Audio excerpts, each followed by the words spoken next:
हमारे गांव जले, हमारी सिविलाइजेशन को समाप्त किया गया, हमारे मंदिरों को लूटा गया और हम एक मूक दर्शक की तरह असहाय होकर इसको देखते रहे। हमारी एक बड़ी विकसित सभ्यता थी।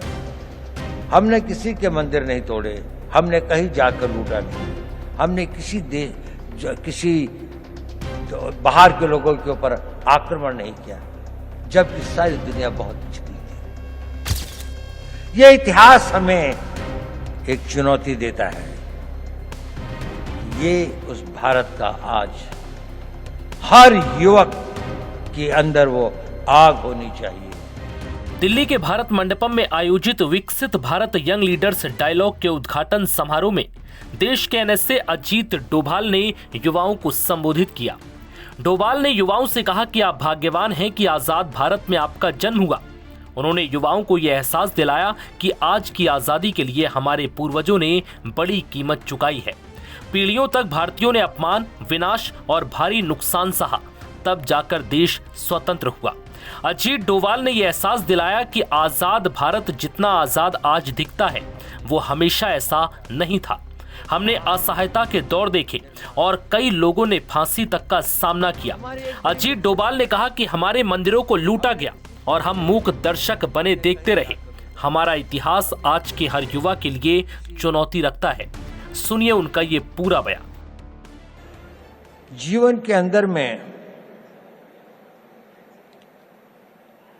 ड्रीम्स से जीवन नहीं बनते, पर ड्रीम्स उनको एक दिशा देते हैं, आवश्यक है। उन ड्रीम्स को डिसीजंस में बदलना पड़ता है और उन डिसीजंस को लाइफ की रियलिटीज में बनना पड़ता है। कुछ लोग जो इसे कर पाते हैं वो सक्सेसफुल हो जाते हैं, उन्हें सफलता प्राप्त होती है। बाकी लोग ड्रीम्स के से और डिसीजन तक के कुछ वाक हो जाते हैं, कुछ डिसीजन से इम्प्लीमेंटेशन तक में भटक जाते हैं, तो गंतव्य तक नहीं पहुंचते। आप सब लोगों में असीम संभावनाएं हैं। आप में यौवन की ऊर्जा है, आप में बड़े बड़े सपने हैं, आप में वो शक्ति है, आप में वो प्रवाह है जो ये कहता है कि मैं समुद्र को पी जाऊंगा, मैं दुनिया को बदल डालूंगा। उस तरह की शक्तियों को लेकर आप आए हैं और आप बहुत भाग्यवान हैं कि आप उस भारत में पैदा हुए, एक स्वतंत्र भारत में। ये स्वतंत्र भारत हमेशा ऐसा नहीं था जितना स्वतंत्र आपको दिखाई देता है। सदियों तक हमारे पूर्वजों ने इसके लिए बहुत कुर्बानियां सही, बहुत अपमान सहे, बहुत असहायता के दौर से गुजरे।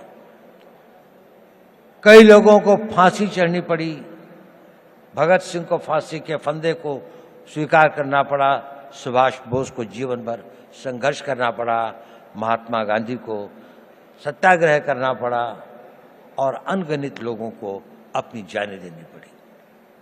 ये संघर्ष चलता रहा। हमारे गांव जले, हमारी सिविलाइजेशन को समाप्त किया गया, हमारे मंदिरों को लूटा गया और हम एक मूक दर्शक की तरह असहाय होकर इसको देखते रहे। यह इतिहास हमें एक चुनौती देता है कि ये उस भारत का आज हर युवक के अंदर वो आग होनी चाहिए कि मैं, प्रतिशोध शब्द अच्छा तो नहीं है, लेकिन प्रतिशोध भी अपने में एक बड़ी भारी शक्ति होती है। हमें अपने इतिहास का प्रतिशोध लेना है। हमने इस देश को फिर वहां पहुंचाना है जहां पर हम अपने हक, अपने विचार और अपनी आस्थाओं के आधार पर एक महान भारत का निर्माण कर सकें। हमारी एक बड़ी विकसित सभ्यता थी।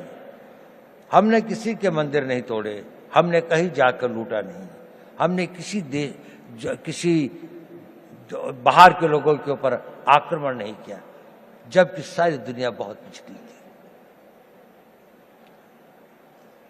परंतु अपनी सुरक्षा और हम अपने आप को समझ नहीं पाए कि हम को क्या खतरे हैं, हम उनके प्रति उदासीन रहे, तो हमें इतिहास ने एक सबक सिखाया। क्या हमने वह सबक सीखा? क्या उस सबक को हम याद रखेंगे? अगर आने वाली पीढ़ियां उस सबक को भूल जाएंगी तो ये इस देश का सबसे बड़ा ट्रेजेडी होगी। कार्यक्रम में एनएसए अजीत डोभाल ने कहा कि भारत को सिर्फ अपनी सीमाओं को सुरक्षित नहीं करना, बल्कि आर्थिक और तकनीकी तौर पर भी देश को इतना मजबूत बनाना है कि हमलों और पराधीनता के अपने इतिहास का प्रतिशोध ले सकें। अजीत डोभाल ने कहा कि नेपोलियन बोनापार्ट बहुत बड़ा योद्धा था, जो कहता था कि मुझे हजारों शेरों की फौज से डर नहीं लगता अगर उसका नेतृत्व एक भेड़ का बच्चा कर रहा है, लेकिन अगर भेड़ों की फौज का नेतृत्व करने वाला शेर होगा तो मुझे उससे बहुत डर लगता है। यानी नेतृत्व क्षमता बहुत महत्वपूर्ण है। उन्होंने बताया कि दुनिया भर में लड़ाइयां सुरक्षा चिंताओं के कारण ही लड़ी जाती हैं। डोभाल ने यह साफ किया कि लड़ाइयां क्यों होती हैं। लोग मनोरोगी तो नहीं है कि लाशें देखने में मजा आता है। लड़ाइयां इसलिए लड़ी जाती हैं ताकि दुश्मन के मनोबल को कमजोर किया जा सके और उसे अपनी शर्तों पर संधि के लिए मजबूर किया जा सके। आप लोग इस 5 साल के शेड्यूल को फॉलो करें। इसके लिए नहीं कि निर्णय सही होंगे, इसके लिए नहीं कि निर्णय को आप निर्णय कर पाएंगे तो आपको सफलता मिलेगी, वो तो मिलेगी, लेकिन उस कमिटमेंट, उसके साथ में, रिगर के साथ में, उस डिसिप्लिन के साथ में अगर आप अपना जीवन जिएंगे तो आपके अंदर एक बहुत स्ट्रांग विल पावर पैदा होगा। और वो विल पावर एक इतनी बड़ी शक्ति होती है कि आप जो चाहोगे वो कर सकते हो। आप उसकी इच्छा करोगे, वो इतना बड़ा फोर्स मल्टीप्लायर होता है कि वो आपकी physical energy, mental calibre, mental talent वगैरह एवरीथिंग एल्स, वो सब कुछ जीतती हुई आप देखोगे कि जीवन में ये असंभव चीजें क्यों होती हैं।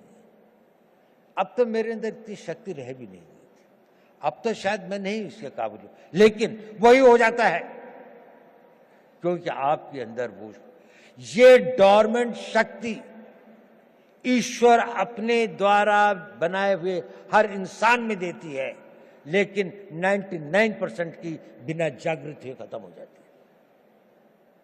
कुछ लोग इसे जागृत करते हैं और वो अपने डिसिप्लिन से और उसको अपना नेचर बनाकर जागृत करते हैं।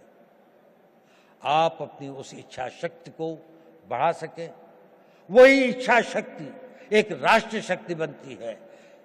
लड़ाइयां क्यों लड़ते हैं हम लोग?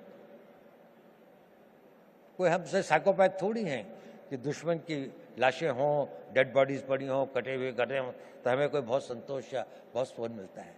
इसके लिए नहीं रहती लड़ाई। लड़ाइयां लड़ी जाती हैं किसी देश के मनोबल को तोड़ने के लिए, ताकि उसका मनोबल इतना टूट जाए कि वो हमारी इच्छाओं के अनुसार संधि कर सके, हमारी बात को मान सके, जो हम चाहते हैं वो उसे प्राप्त कर सके। जब आप लोगों में इच्छा शक्ति होगी तो राष्ट्र का मनोबल बनेगा। The will of the nation जिसे कहते हैं कि जिसके लिए लड़ाइयां लड़ी जाती हैं। आज भी आप देख लें, जितनी भी लड़ाइयां हो रही हैं, जितने भी संघर्ष हो रहे हैं, कोई ना कोई कंट्री अपनी बात को दूसरी के ऊपर में थोपना चाहता है, उसके लिए वो शक्ति का प्रयोग कर रहा है। अगर आप इतने शक्तिशाली हैं कि कोई इसको ना कर सके तो आप हमेशा स्वतंत्र रहेंगे। लेकिन अगर आपके पास में सब कुछ है लेकिन वो मनोबल नहीं है तो आपके अस्त्र शस्त्र सब बैठे रह जाएंगे। और उसके लिए चाहिए नेतृत्व। आज हम बहुत भाग्यशाली हैं कि देश में ऐसा नेतृत्व है, एक ऐसा नेतृत्व जिसने 10 साल में देश को कहां से कहां पहुंचाकर एक ऑटो बोर्ड में ले आए हैं,